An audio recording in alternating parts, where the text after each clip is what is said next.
Okay, so something a bit different for this video. I'm going to show you how I paint an O gauge figure. I do have some O gauge stock, and I'm building an O gauge British outline layout, just a small shunting one. But yeah, I just thought it'd be useful to, or maybe interesting for some to see how I paint figures to make them look less toy-like and realistic. We spend awful lot of time spending money detailing our locos and rolling stock and scenery, but often, you know, you see shiny figures standing by the side of the layout, and they really don't look very convincing. So follow along as I just show you how I do this. Like I say, I'm not saying it's perfect or the only way to do it, but hopefully share some techniques that maybe you can try yourselves, and let me know what you think. 3D printed models. So the first thing we're going to do is to clean up the flash, and what I like to use, you get these from the dollar store. It's got grades from 1 through to 7 for polishing nails, and it really, if you go through the stages, you know, start off with a 1 and a 2, 3, 4, all the way up to the final version of 6 and 7, you can actually get a really good finish and make sure, you know, all the flash and nibs have come off. So by the time you've gone through your iterations with your nail file that you've either bought from the dollar store or stolen from your partner,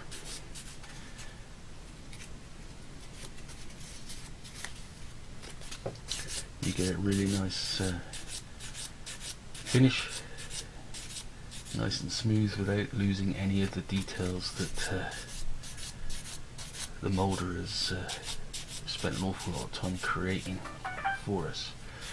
So yeah, take your time on this, because ultimately, you know, you'll not, contrary to what some people think, you will not cover up blemishes with paint unless you put on really thick layers. And as I said in a number of my videos previously, you know, thick layers is not the way to go. What you want is multiple thin layers to make sure the integrity of the detail remains, and you get the best result ultimately. So these, I should have said earlier, these models are from Hardy's Hobbies in the UK. I'll put a link in the description. The detail is really excellent on these, so yeah, it's worth spending the time and doing the prep first to make sure that you know, you get the best from these 3D printed models. Next up, we need to think about how we're going to mount the figure, because obviously trying to hold it all the time and paint, you know, you're either going to paint your hands, or you know, you're going to miss a piece, or you're going to smudge it. So the key thing to do is to try to mount it in such a way that you have the flexibility to move it around as you're painting. And the way we're going to do that is not in an expensive way. I'll give you the humble paperclip. So what we're doing here is we're taking our drill bit, and we're going to drill a hole into the foot of the figure. Again, do a pilot hole first, because you know, you don't want to, you know, do any damage to the figure itself. And once you've done that little hole, can't get the camera to focus, you unwind your paper clip, cut off a length, and then attach that into the bottom of the foot with some super glue. So there you go. Now once you finish painting the model, you can of course just cut that off. Alternatively, you can just cut it shorter, say a centimetre down, and that allows you then to spike it into the layout itself, and gives you an extra little column to secure your figure into the scene. So the next job is to prime, and I'm going to use black primer first. On this I'm using acrylic polyurethane surface primer from Vallejo 73.602, and then we're going to do some zenithal highlighting with a white, and for that I'm going to use from the same manufacturer 73.600. so give them a good shake, and we'll get these primed up. So there you have it. We can see that sorry about the noise in the background, that's my compressor and the spray booth going. But as you can see here, we've sprayed in a nice black, or a nice coverage, and what this does is provides an undercoat for all the dark creases and stuff in the clothes that you're going to actually pick up later on. But now what we're trying to think of doing as well is we're going to do some zenithal highlighting. So we're actually going to use now white to spray from where we would expect the light source to be. So we would expect that to be coming from the top in this case. So I'm just going to spray from the top down onto the model to lighten up these bits where the light would actually touch. So as we can see, we've now got the lighter elements from above, so you see the dark shadows underneath with the black, and then the lighter color from where the light source would be from the top. And this will help as we put on our thin coats of paint to bring this character to life. I also gave a bit more white on the sorry, it gets the focus, a bit more white on the hat, because it's going to be a white hard hat, and lightened up his face and his the tops of his arms, so that we're going to paint those flesh shortly. Okay, more in a minute. Because I do a lot of figure painting, I've got this neat little gizmo. It's a painting handle, and like I say, because I do quite a bit, I invested in one, but reality is you don't have to invest in one of these, and I'll show you a couple of other ways to get the same effect. But for me, what this allows me to do is to get precision painting by holding the miniature in a really accessible way. So works for me, but other ways of doing it, you can get some wine corks and just stick the pins in. For sure, that works. This is an energy drink tablet, old container with blue tack on the top, which allows me to hold figures as well. So there's a number of ways you could do it. Another one here. This is a pill pot, again with blue tack just on the top. Or you can go to the Games Workshop and buy one of these Citadel purpose-made figure holders, if you like. So like I say, you don't have to invest in the money, but finding a way to keep that miniature in such a way that you can paint around it unfettered is maybe something you could consider. Okay, so as we talked about before, wet palette, nice and wet. Plan what you're going to do here. So what I'm going to do is blue jeans, do a white vest with a shirt just inside that as well. Then we got the high vis vest around the outside, white hat, black boots. Yeah, take it from that. So to start off, I'm going to usually work from dark to light. So think about that too. So first off, for the jeans, I'm going to start off with a crag blue from Citadel. These are the Games Workshop paints, so again acrylics, and make sure you have some of your medium as well to make sure that you have the right consistency, because again, multiple thin coats as opposed to one thick coat. Again, just dab that onto our palette.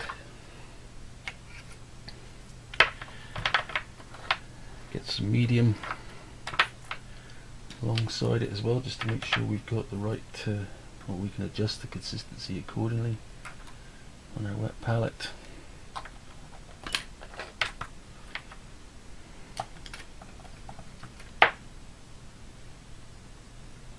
And we start to paint.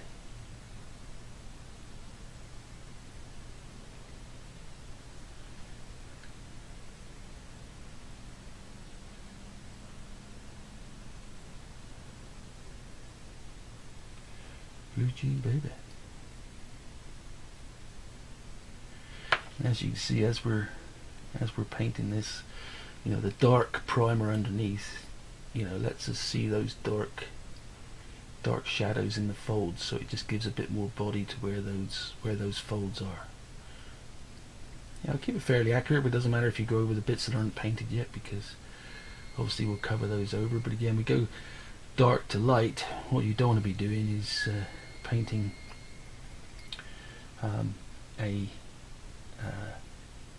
trying to paint a light color if you've, you know, really laid on some dark color underneath, because that's going to be difficult to actually cover up.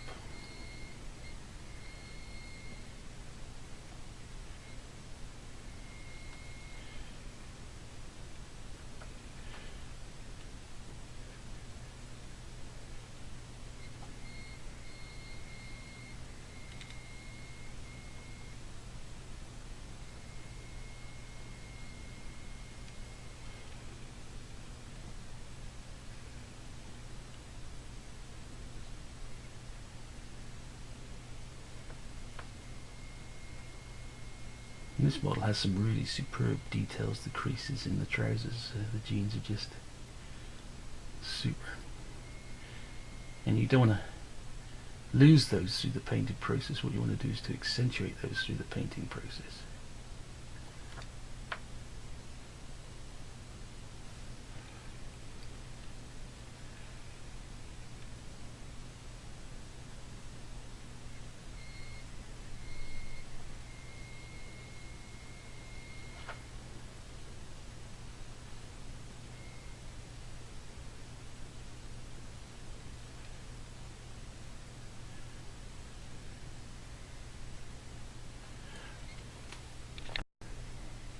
So obviously there are many different types of jeans, colours, dark blue, light blue, black.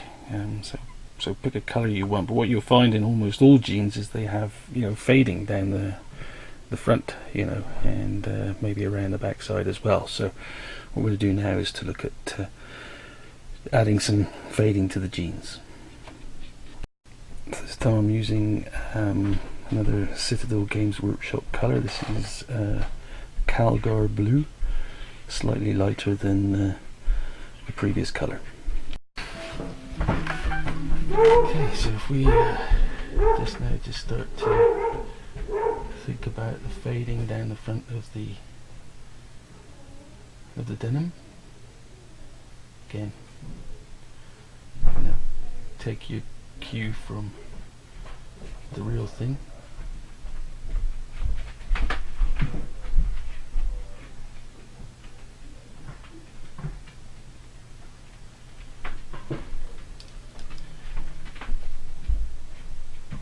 Maybe around the back here a little bit.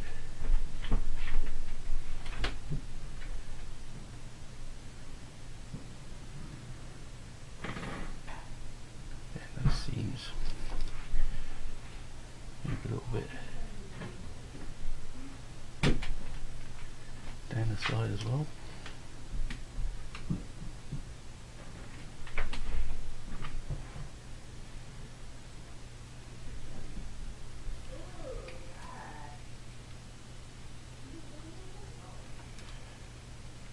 Maybe just add a little bit of white there.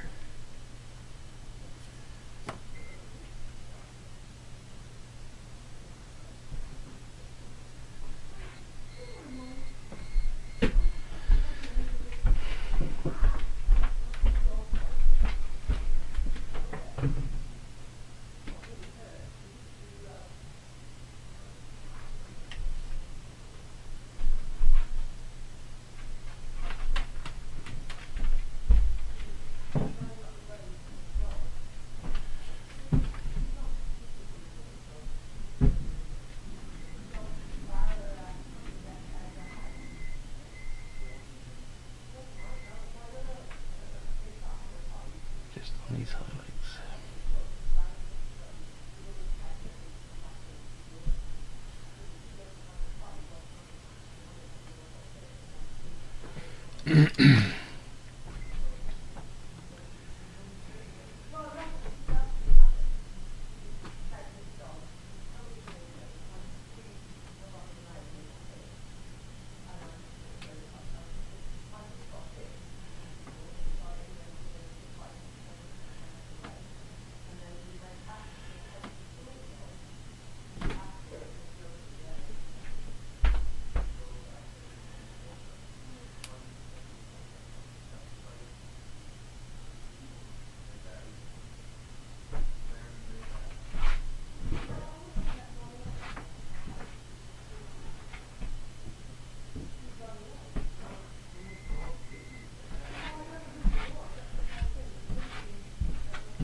And there we go, so we can see a blue jean effect.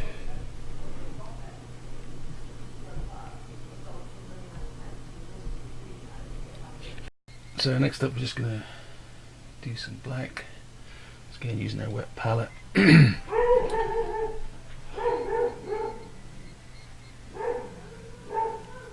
Excuse the dog.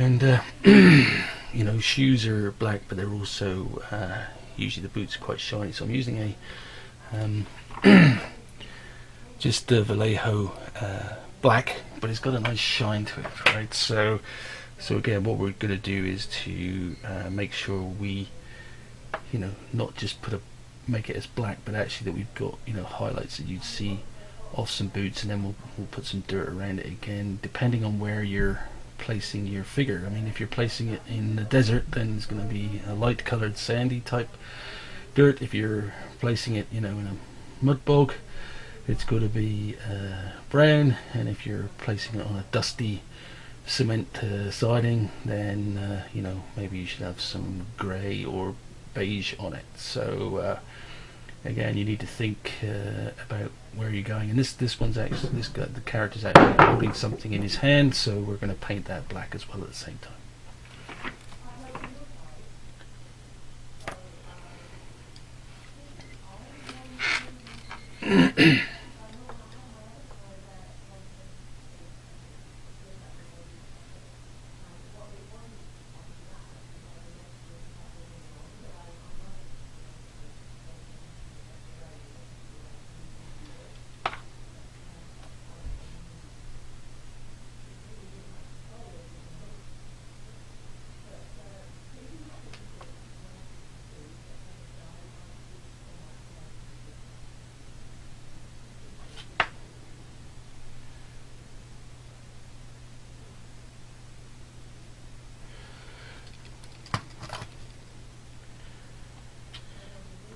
Do the other figure. Because you might have noticed I'm actually painting two at the same time here. Trying to be efficient. So again, thinking about where we painted that zenithal highlights earlier on. We've got the light on the top of the boot, so we could show that as a little bit lighter, reflecting the light from above.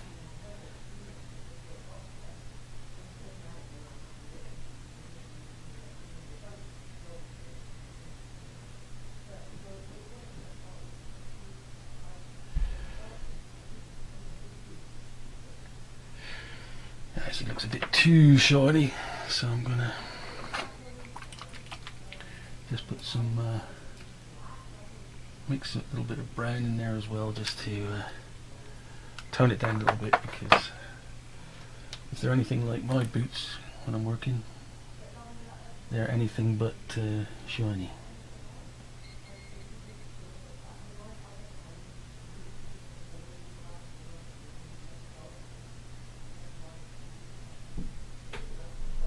Again, these are lovely fine casts, so we don't want to lose that detail of the shoe and boot area.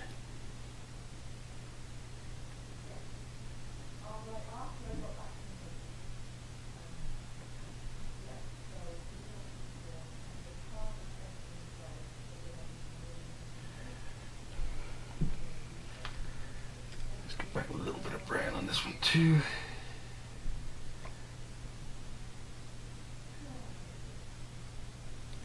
Again, you don't have to worry about the dirt on the shoe at this point, because you might not have decided where you're going to put the model on your actual layout, so you can always touch that up later on once you've finally decided where to place the model.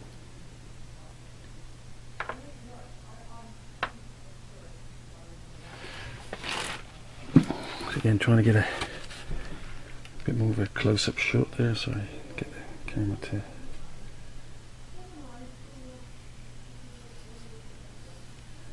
there we go.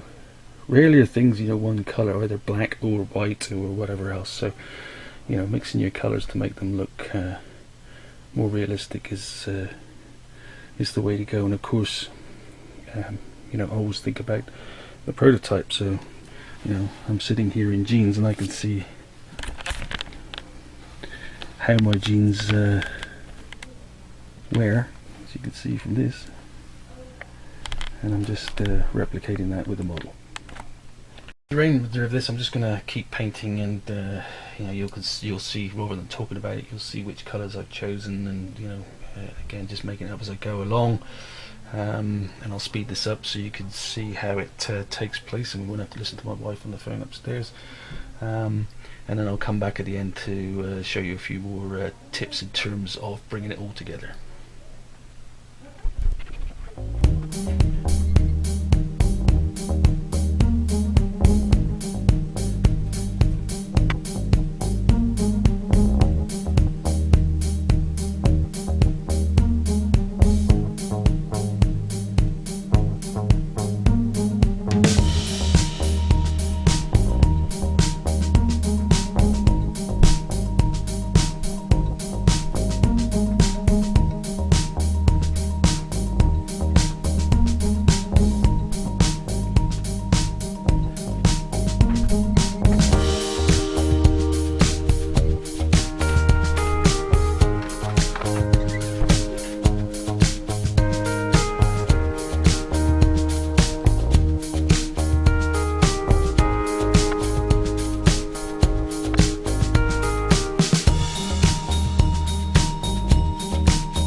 Okay, so now what we're going to do is to bring out some of the details by using a series of washes. So we're going to change our paintbrush here to a wash brush. This has got a lot more volume in it, and what I'm using here for this character's green undervest is a Citadel BL10 green wash. And just to show you how that picks out all the details.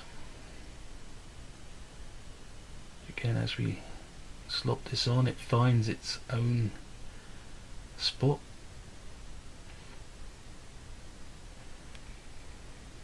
In terms of the creases and folds.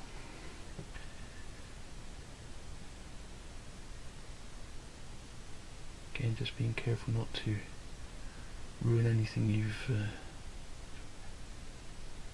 painted with other colours.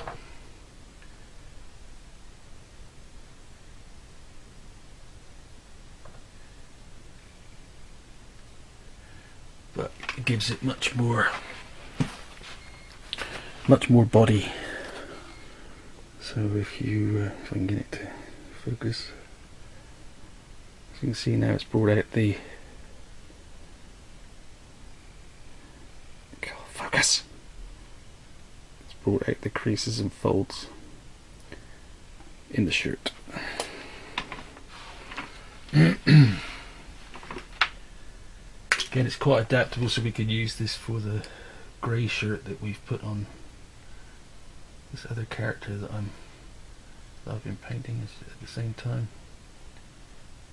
Again, just let it settle into the folds and creases, and we're good.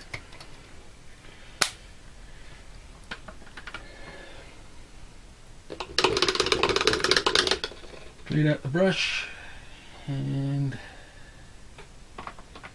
this time we're going to do the high-vis jacket. So this time I'm going to be using Citadel shade Seraphim Sepia. So again, give it a good old shake. Grab a paper towel. Get our character. And just start to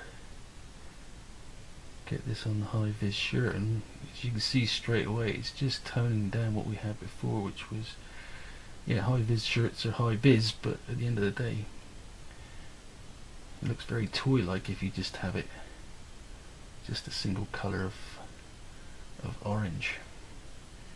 What we're doing here is bringing out all this beautiful detail that the modeler has created in terms of the folds in the jacket and the shirt.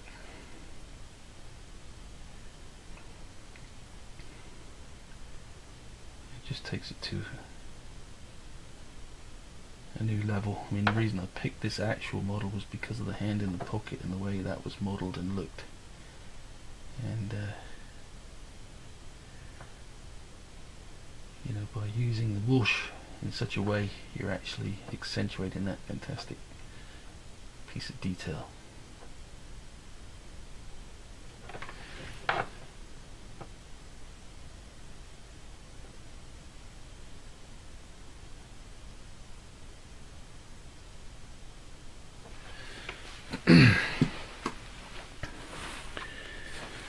So again, if we look, we can never get this damn camera to focus. Focus. Focus. Oops, there we go. See that awesome stretching coat, the hand in the pocket. Just looks awesome.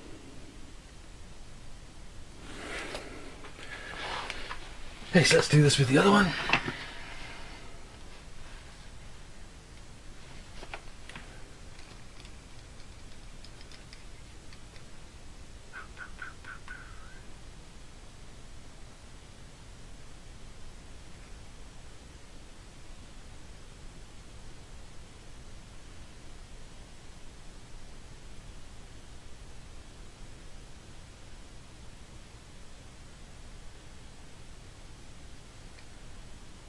you're just bringing out all these fantastic ripples and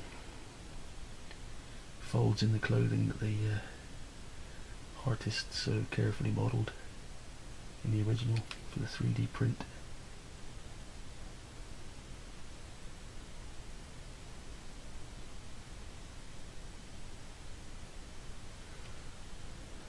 And it just brings that out.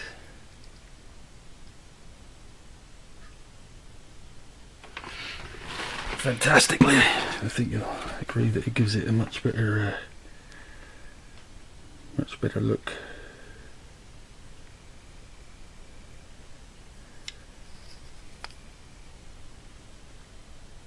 See all those creases and folds picked out.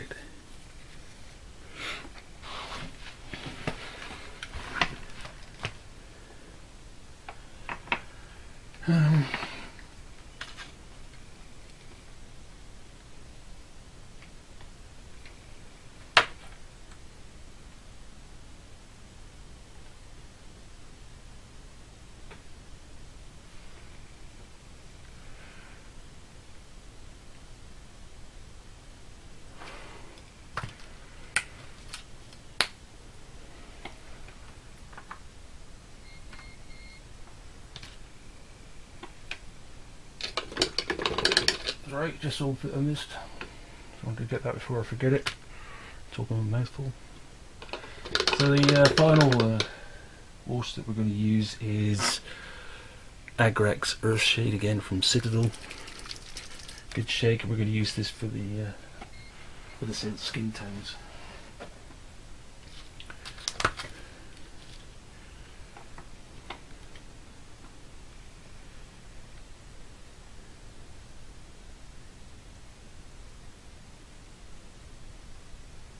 So we're just adding this to where we painted the flesh earlier on. Brings out the folds in the skin, the details on the hands, fingers.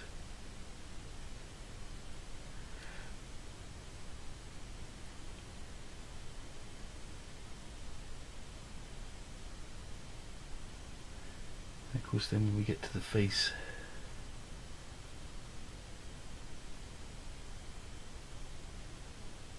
it really starts to fill in the features.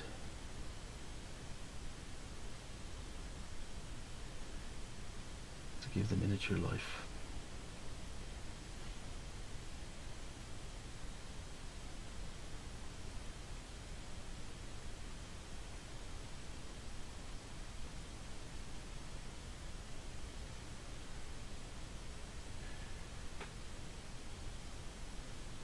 You don't let it pull too heavily on the skin. Unless you're painting somebody who's really old like me, there's lots of folds of their skin.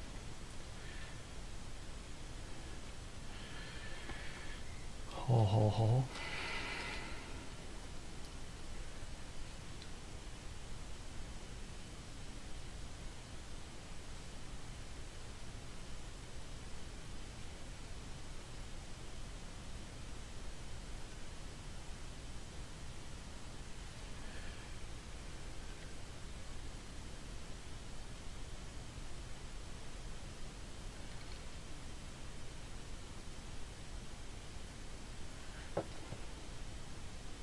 Right, these details on the hands, details on the ears.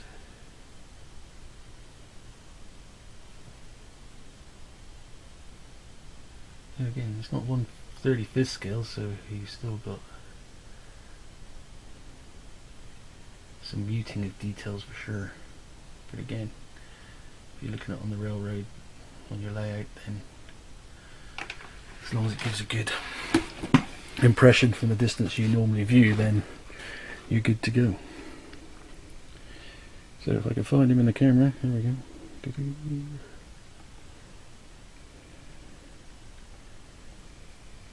So there is your finished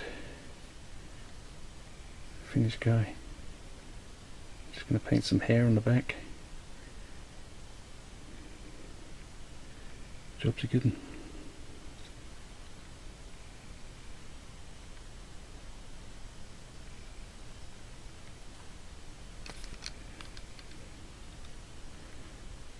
finish it off with a coat of matte varnish, just to make sure we don't get that shiny toy-like look left when these washes dry. But you can see